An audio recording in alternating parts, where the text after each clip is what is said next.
Madhya Pradesh cabinet की बैठक आज वल्लभ भवन में माननीय मुख्यमंत्री शिवराज सिंह जी चौहान की अध्यक्षता में संपन्न हुई।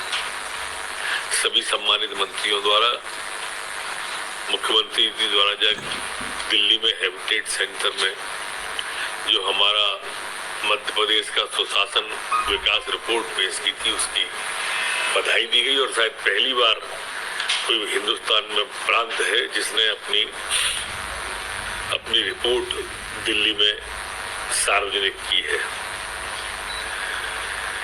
अच्छी बात ये थी, सभी केंद्रीय मंत्रियों के साथ साथ उसमें हमारे आर्थिक विशेषज्ञ भी वहां पर थे।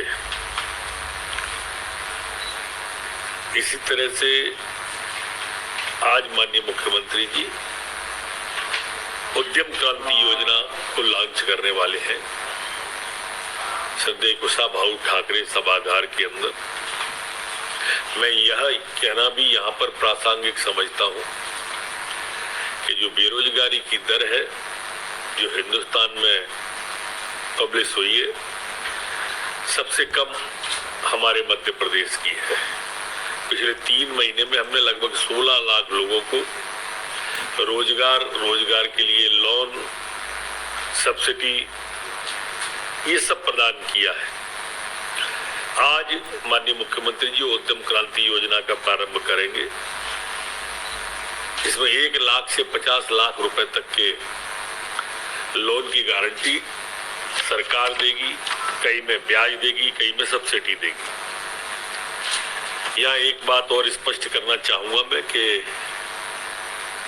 जो 18-19 तारीख में सभी मंत्रीगण और मुख्यमंत्री जी तीर्थ दर्शन योजना की ट्रेन में जा रहे थे, आज चर्चा में ऐसा तय किया है कि एक ही ट्रेन में नहीं, अलग अलग ट्रेन में अलग अलग मंत्री अपनी सुविधा के अनुसार जाएं, जिससे कि प्रत्येक ट्रेन का जानकारी, प्रत्येक ट्रेन की दिक्कतें भी आ सकें, दूर हो सकें। आज कैबिनेट में जो अन्य निर्णय हुए, उन निर्णयों के अंदर मध्य प्रदेश के अंदर जो हमारे प्रकरण थे, उसमें उच्च न्यायालय खंडपुर जबलपुर के लिए 5 पदों का सृजन करने का आज कैबिनेट के द्वारा तय किया है। आज विधि विभाग में सम्मानित अभिभाषक गणों की जो पुस्तकालय के लिए राशि दी जाती है, उसमें 2 लाख रुपए मंत्री और माननीय मुख्यमंत्री जी को 5 लाख रुपए की राशि का तय किया है। आज एक बड़ा निर्णय प्रदेश में कार्यरत क्षेत्रीय ग्रामीण विकास बैंकों के लिए अंश पूंजी और राज्यांश की हिस्सेदारी देने का भी तय किया है, जिससे हमारी जो क्षेत्रीय ग्रामीण बैंक हैं, जिनकी 1172 शाखाएं ग्रामीण क्षेत्र में, अर्ध क्षेत्र में कार्यरत हैं, उनमें क्रांतिकारी परिवर्तन होगा और ये पुनर्जीकरण इनका हो जाएगा। इसके लिए महत्वपूर्ण आज निर्णय लिया गया है। एक अन्य निर्णय में मध्य प्रदेश के 5 नवीन औद्योगिक क्षेत्रों की स्थापना का आज प्रशासकीय अनुमोदन कैबिनेट के द्वारा किया गया है। ये क्षेत्र है बैरसिया भोपाल में, आष्टा सीहोर में, आष्टा झिलेला, धार तिलगारा धार में, मेगा औद्योगिक पार्क रतलाम, फेस 1 रतलाम में और नरसिंहपुर में। ये 5 जो क्षेत्र हैं, इसमें 32 हजार करोड़ से अधिक का निवेश होने की संभावना है और 38,450 व्यक्तियों को प्रत्यक्ष अथवा अप्रत्यक्ष इसमें रोजगार मिलेगा।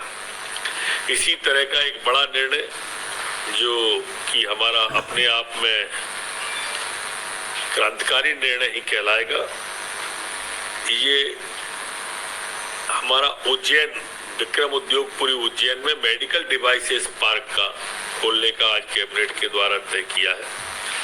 एक नई क्रांति इससे औद्योगिक क्षेत्र में आएगी। ये 360 एकड़ का उज्जैन देवास के बीच में बनेगा और देश का सबसे बड़ा होगा। अभी तक इतना बड़ा देश के अंदर और दूसरा है नहीं, जो हमारा मध्य प्रदेश के अंदर इंदौर और देवास के अंदर एक्सपोर्ट हमारा बन रहा है। 40,000 करोड़ का लगभग इसमें निवेश आने की संभावना है। ये मेडिकल डिवाइस पार्क कहलाएगा। मध्य प्रदेश की कैबिनेट के द्वारा आज पुनर्घनत्वीकरण नीति 2022 को लागू करने का भी तय किया है। इसमें काफी इसको सरलीकरण भी किया है, जिससे कि हमारे शासकीय ऑफिस भी नए बन सकेंगे, भूखंड भी वो अकेली बिल्डिंग नहीं, भूखंड भी निकाल सकेगा। एक अन्य निर्णय में नगरीय निकायों में प्रचलित 5 सर्विसेज योजना को निरंतर रखने का और पुरानी 10 साल से अधिक की जो गाड़ियां हैं हटाने का और नई फायर ब्रिगेड खरीदने का भी निर्णय लिया है। किसानों के क्षेत्र में आज मंदसौर जिले के कयामपुर में सूक्ष्म उद्वहन बृहद सिंचाई परियोजना, जिसकी लागत 2374 करोड़ है और जिसकी सिंचाई क्षमता 1,12,000 हेक्टेयर रबी सिंचाई हेतु प्रशासकीय स्वीकृति कैबिनेट के द्वारा प्रदान की गई है। परियोजना से सीतामऊ और मंदसौर तहसील के 252 ग्रामों को 1,12,000 हेक्टेयर भूमि में पाइपलाइन से सिंचाई, सूक्ष्म स्प्रिंकलर से सिंचाई करने का आज कैबिनेट ने अनुमोदन किया है। एक दूसरी योजना में ताकाजी सूक्ष्म मध्यम सिंचाई योजना को भी प्रशासकीय स्वीकृति दी है। यह सिंचाई परियोजना की लागत राशि 46.86 करोड़ है और सिंचाई क्षमता 3,200 हेक्टेयर है। इसको भी भूमिगत पाइपलाइन के लिए स्प्रिंकलर की सुविधा से इसको देने का आज कैबिनेट के द्वारा तय किया है। एक लामटा पाइप एरिगेशन नेटवर्क होज सिस्टम परियोजना को भी सिंचाई की स्वीकृति को आज कैबिनेट के द्वारा दी गई है। इसकी लागत राशि 146.50 करोड़ और इसकी सिंचाई की जो क्षमता है वो 9,630 हेक्टेयर में, इसको भी प्रशासकीय स्वीकृति दी है। तो 55 ग्रामों को इसका लाभ प्राप्त होगा बालाघाट जिले में। आपने पहले देखा होगा, हमने पचमढ़ी में जब तय किया था, टेलीमेडिसिन इंसानों के साथ साथ हमारे जो मवेशी हैं, पशु हैं, जानवर हैं,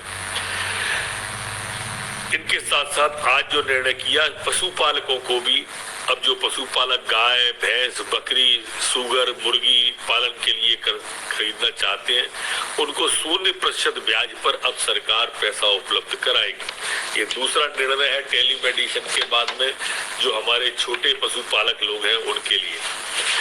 आज तय किया है कि जो राजा शंकर साहब विश्वविद्यालय छिंदवाड़ा की क्षेत्राधिकारिता में शामिल बैतूल जिले को बरकतुल्लाह विश्वविद्यालय भोपाल में शामिल किए जाने का आज तय किया है।